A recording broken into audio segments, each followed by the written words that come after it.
Region 8 News starts right now. Restaurants across the U.S. are dealing with staffing shortages, right as they were hoping to recover some of their losses. ABC's Deirdre Bolton's been looking into it. This morning, some restaurant owners say their customers are back, and it's like turning on a light switch. We have more business than we can handle.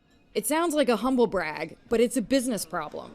As life returns to normal, not all workers are returning to their old jobs. My entire career, I've never seen it this difficult. Here in Arkansas, 45 new COVID cases were reported today. Campbell County saw the most new cases in the state, with 9 new active cases. Active cases fell by 50 to 1,910. 8 more people have been hospitalized, with 161 currently hospitalized. 1 more person has died. Our death toll now at 5,694. Taking a live look in Walnut Ridge, it's been a rainy day. What can we expect for the rest of the week?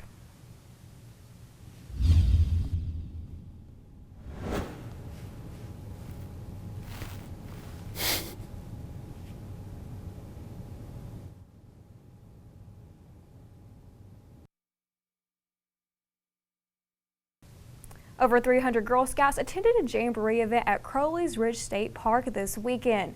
Girls came from all across the region, as far as Oklahoma and Texas. The girls got to camp, hike, and play games. Cadet Laura Stevens says they haven't been able to have events for more than a year because of the pandemic. She says she's excited to be able to meet face-to-face again. It was really hard at first because all we did was basically just Zoom calls, and we didn't really get to do like as much together as a troop. And as COVID started spreading out, we started coming close together, and it's just really nice that we were able to do this today because a lot of events have been canceled. Stephen tells us Girl Scouts has changed her life by teaching her important life lessons, and she's glad things are starting to get back to normal. For more on how to get involved with your local troop, just visit the Region 8 News app. The state Senate is expected to vote on several budget bills on Monday. That includes appropriating funds for the Department of Education, Department of Commerce, Department of Finance and Administration, and Department of Transportation.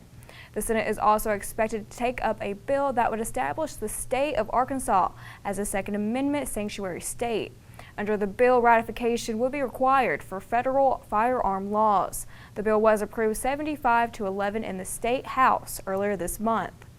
The renters bill that would seek to protect renters in the state heads to a House committee this week. SB 594 would require landlords to provide running hot and cold water, electricity, and a working sewer system. It was approved 28-1 in the Senate last week. You can read more about each of these bills and see what else is on the agenda for this week. Just find this story under the Politics tab on our website. In regional news, a debate over the future of emergency sirens in the town of DeWitt.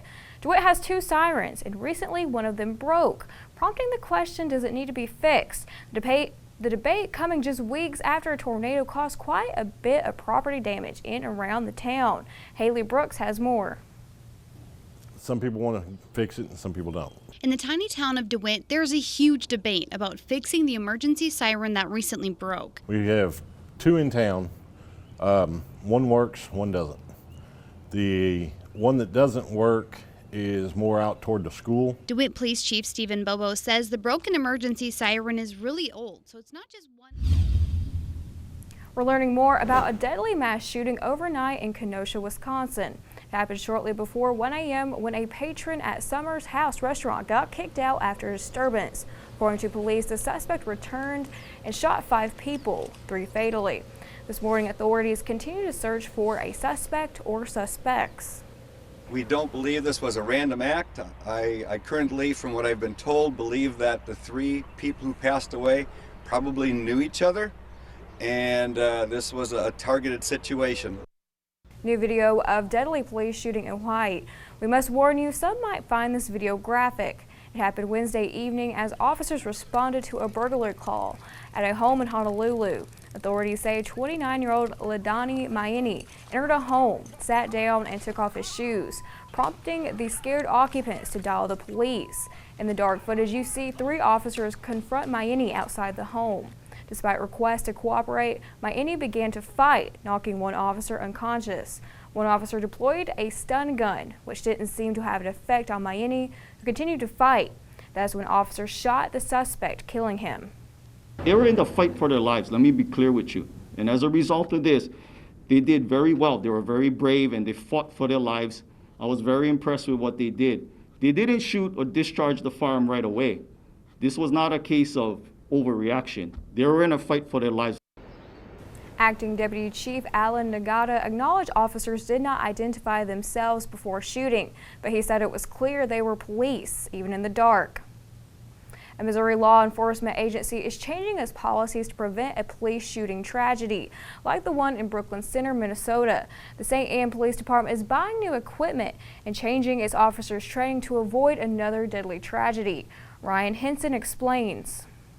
No matter which way you look at it, the police shooting in Brooklyn Center, Minnesota is a tragedy no department wants to endure. We always want to try and stay ahead of any issues that could arise, and this was just an opportunity for us to kind of review.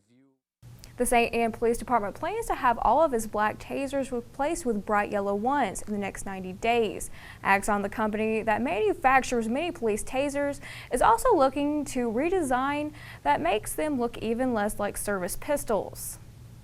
Some Memphis pastors are calling on the need for sensitivity training among police officers when it comes to young people of color. The shootings of African Americans across the country at the hands of officers sparked the ministers' forum last night. 53 active participants met in person and online. Organizer Reverend Dr. Eric Winston says those making decisions on policing are not hearing from the people in the zip codes that need collaboration. We are tired of the abuse, we are tired of the excessive force, we are tired of how you talk to people and escalate situations. We're tired of those kinds of things because we are like you, we are human, and we expect to be treated as such. They're planning more meetings to formulate milestones to bring about solutions, engaging both citizens and lawmakers. Well, next at 5, the city of Portageville is getting a new police chief after more than 30 years, but the job will be staying in the family. We'll introduce you to the son taking over for his father.